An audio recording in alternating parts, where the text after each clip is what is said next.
அனைவருக்கும் வணக்கம். விஜயோட அந்த மல்லி அடுக்ககம் சிறப்பா தான் பூமி பூஜையோட ஆரம்பிச்சிருக்கு. அப்ப விஜய்க்கு இனி அவரோட தொழில் அப்படிங்கிறது பிரச்சனை இல்லாம போப்போது. அவர் என்ன பிளான் பண்ணியிருக்காரோ, அதுபடியே தான் செயல்படும். ஆனா இதுல இன்னொரு விஷயம் இருக்கு. என்ன அப்படின்னா, இப்போ விஜய்க்கு பக்கத்திலேயே ஒருத்தர் கந்தசாமி அப்படின்னு ஒருத்தர் நின்னுகிட்டு இருக்காரு. அவர் விஜய்க்கும் சில விஷயங்கள மேஸ்திரி அப்படிங்கிற பேர்ல பண்ணிட்டு இருக்காரு. ஆனா, அந்த ரகுவுக்கு அவர் தான் ஸ்பையா இருந்துகிட்டு இருக்காரு. அப்ப ரகு இந்த கந்தசாமிக்கு பணத்தையும், கோட்டரையும் குடுத்து, தனக்கு சில விஷயங்கள வேவு பார்க்கறதுக்காக வச்சுக்கிட்டாரு.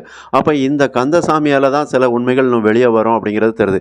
எப்படி ரகுவால கந்தசாமியை தன்னோட ஆளா மாற்ற முடியுமோ, அப்போ ஒரு கட்டத்தில் விஜயாலையும் அந்த கந்தசாமியை தாம் பக்கம் கொண்டு வர முடியும் அப்படிங்கிறது தெரியுது. ஏன்னா ஒருத்தர் பணத்துக்காகவோ இல்லை கோட்டிற்காகவோ ஒரு பக்கம் மாறுதார் அப்படின்னா, அவர் யார் கூப்பிட்டாலும் யார் பணம் கொடுத்தாலும் அவர் மாறத்தான் செய்ய போறார். அப்போ இந்த விஷயம் விஜய்க்கு தெரிய தான் போகுது. ஏன்னா இந்த கந்தசாமி நம்மளோட விஷயங்களை வெளியே லீக் அவுட் பண்ணுறாரு அப்படிங்கிற விஷயத்தை எப்போ விஜய் கண்டுபிடிக்கிறாரோ, அப்போ அந்த கந்தசாமி சட்டையை பிடிச்சி உழுக்க ஆரம்பிச்சிருவார். அப்படி விஜய் உழுக்க ஆரம்பிக்கும் போது தான் அந்த கந்தசாமி சில உண்மையான வெளிப்படுத்த முடியும் அப்படிங்கிறது தெரியுது. ஏன்னா அந்த ரகு கூட ரேணுகா இருக்கும்போது கண்டிப்பாக இந்த கந்தசாமி பார்த்துருப்பார். ஏன்னா ரகுவோட வீட்டுக்கு இந்த கந்தசாமி போயிட்டு வந்துட்டு தான் இருக்கிறாரு. அப்படிங்கும்போது ரேணுகாவை பொறுத்த வரைக்கும் எப்போவுமே இங்கே கதிரேசன் வீட்டிலே இருக்க போகிறதில்ல. அவங்கள பொறுத்த வரைக்கும் ரகுவை சந்திக்கிறதுக்காக அந்த வீட்டுக்கு ரகுவோட வீட்டுக்கும் கண்டிப்பாக போவாங்க. அப்படி போயிட்டு வரும்போது இங்கே அந்த கந்தசாமி சந்திப்பாங்க. அதே நேரத்தில் அவர் செல்லில் ஃபோட்டோவும் எடுப்பாங்க. அப்போ இந்த விஷயந்தான் பெரிய அதாவது ஒரு துருப்பு சீட்டாக மாறப்போகுது. விஜய்கிட்ட சில உண்மைகளை இந்த கந்தசாமி தான் சொல்ல போகிறாரு. ரேணுகா பற்றின விஷயம் முதற்கொண்டு எல்லாமே சொல்ல போகிறாங்க அப்படிங்கிறது தெரியுது. அப்போ அடுத்தடுத்த விஷயங்களில் எப்படி ரேணுகா மாட்டுவாங்க, இல்லை இப்படியே அவங்க போயிடுவாங்களா, இல்லை அவங்கள பொறுத்த வரைக்கும் இன்னும் மறுதாலி தாங்களத்தில் விஜய் கட்டணும்னு எதிர்பார்த்துட்டு இருப்பாங்களா அப்படின்னா, இப்போதைக்கு தாலி கட்டுத பேச்சே எடுக்க முடியாது. ஏன்னா அதுக்கு ஒரு செக் வச்சுட்டாரு பாபு. அவங்க மனநலம் பாதிச்சிருக்காங்களா இல்லையா அப்படிங்கிற ஏன்னா அம்னீஷியா பேஷண்ட்டா இல்லையா அப்படிங்கிற விஷயத்த ஒரு கவர்மெண்ட் டாக்டர் வச்சு செக் பண்ணிட்டு தான் அடுத்த விஷயமே மூவ் பண்ணணும் அப்படின்னு சொல்லியிருக்காங்க. அப்போ அந்த மாதிரி சூழ்நிலையில் இருக்கும்போது கல்யாண பேச்சை இனி எடுக்க முடியாது ரேணுகா.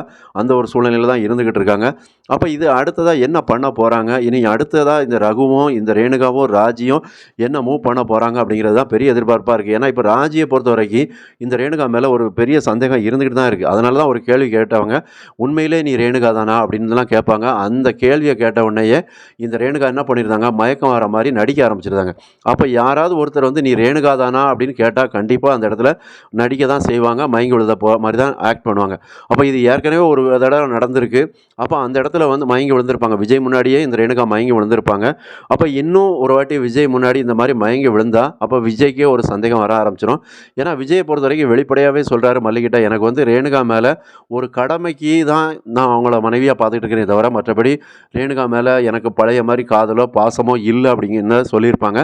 அப்போ இந்த விஷயத்தில் தான் மல்லி ஒரு பதில் கொடுத்துருப்பாங்க. அவங்க உண்மையான ரேணுகாவாக இருந்தால் உங்களுக்கு உண்மையிலே அவங்க மேலே ஒரு காதலும் பாசமும் அன்பும் வரத்தான் செய்யும். ஆனால் அது இல்லை, அவங்களே ஒரு டுபாக்கூரு. அந்த விஷயத்தை நீங்கள் எப்படி புரிஞ்சிக்க போகிறீங்க, எப்படி ஏற்றுக்க போகிறீங்க விஜய் அப்படிங்கிறதான் தெரியலை அப்படின்னு சொல்லி மல்லி நினச்சிட்டு இருப்பாங்க. அப்போ மல்லி இந்த விஷயத்தை அவ்வளோ சீக்கிரமாக விட போகிறதில்ல. அவங்கள பொறுத்த வரைக்கும் அடுத்து எப்படியா இந்த ரேணுகாவை கண்டுபிடிக்கணும், ரகுவை கண்டுபிடிக்கணும் அப்படிங்கிற விஷயத்தில் ரொம்ப மும்முரமாக முனைப்பாக இறங்குவாங்க. மறக்காமல் சேனலை சப்ஸ்கிரைப் பண்ணுங்கள், கமெண்ட் பண்ணுங்கள், லைக் பண்ணுங்கள். நன்றி.